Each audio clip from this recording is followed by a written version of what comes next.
a doutora, ela tem, principalmente quando se fala assim do amor à profissão, vou usar esse termo, que é uma pergunta que eu sempre faço, né, para todos que vêm aqui, quando vem juiz ou quando vem, né, advogado, promotor, a gente percebe que as pessoas têm um brilho, né, a doutora, quando se fala da profissão, a gente percebe esse brilho, assim, no olhar dela, que ela faz realmente com amor, ela já contou a história pra gente, que já tem a questão também do pai, e eu ia perguntar pra doutora assim, né, por que ela escolheu a profissão, quais os desafios que ela encontrou e que encontra até hoje. Mas como ela já, na verdade, passou pra gente isso aí, eu vou fazer uma outra pergunta para ela. Se ela pode responder para nós, qual foi o primeiro caso do Tribunal do Júri, no caso que ela atuou, se ela pode contar pra gente como foi. Claro. É um caso bem bonito e realmente ele tá dentro assim. E só, antes de perguntar, só deixa eu deixar essa pergunta um pouco mais. Qual que era a sensação? Falar, amanhã eu tô um júri. Não.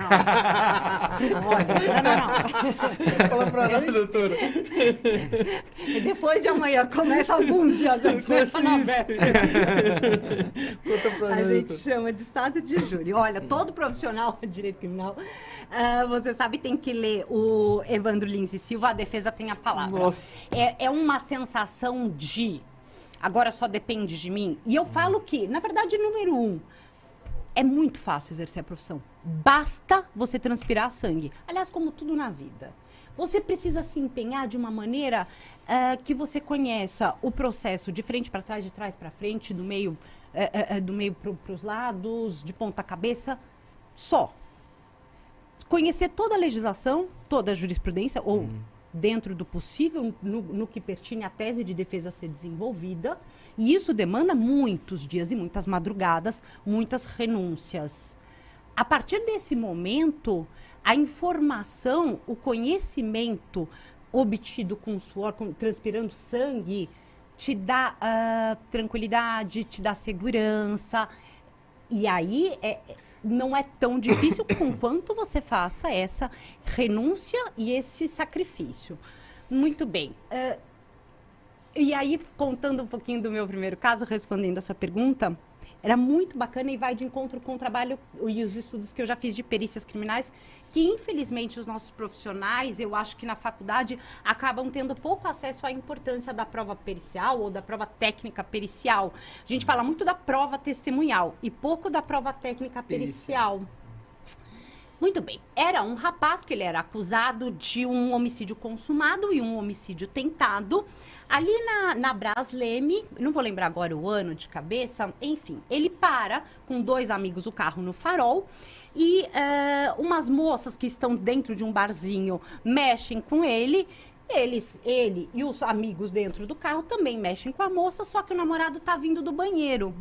O namorado armado saca sua arma de fogo, efetua disparos contra o carro deles e eles também armados efetuam disparos de volta em revide.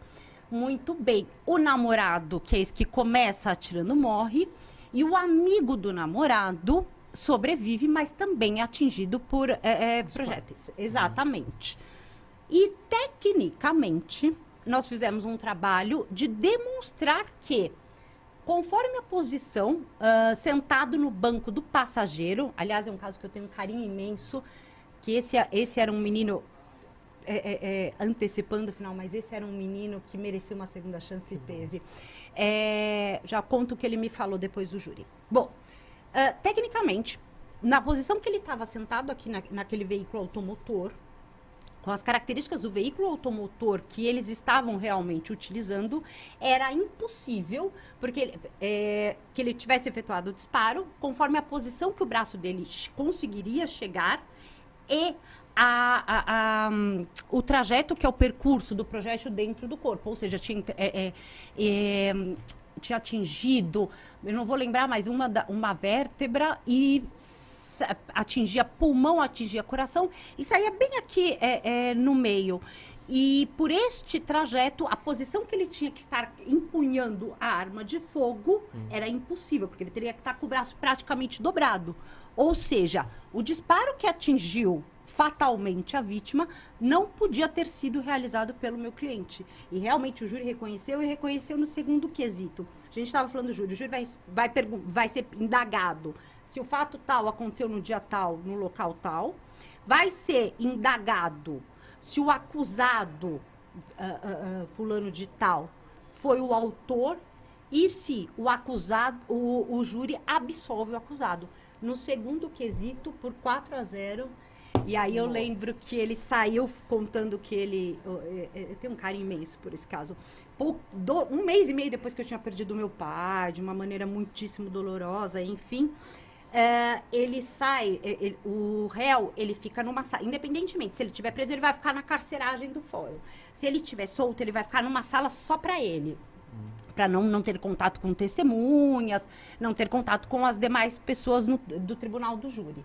E aí, a hora que ele é conduzido de volta, porque durante a votação, a gente falou lá atrás que o júri vai responder esses quesitos numa sala secreta, na qual estão apenas juiz, promotor e o defensor. Para preservar o sigilo das votações, que é uma garantia constitucional do júri. E ele, quando é trazido de volta e as portas são abertas, o público pode regressar, e eu sorrio para ele, ele, depois que escuta a sentença absolutória, ele fala para mim, nossa, o seu sorriso é o símbolo da minha liberdade. Puxa. Isso. E realmente, um menino super trabalhador, que nunca mais teve nenhum problema. Essa é uma história que eu guardo com muito, muito carinho no coração.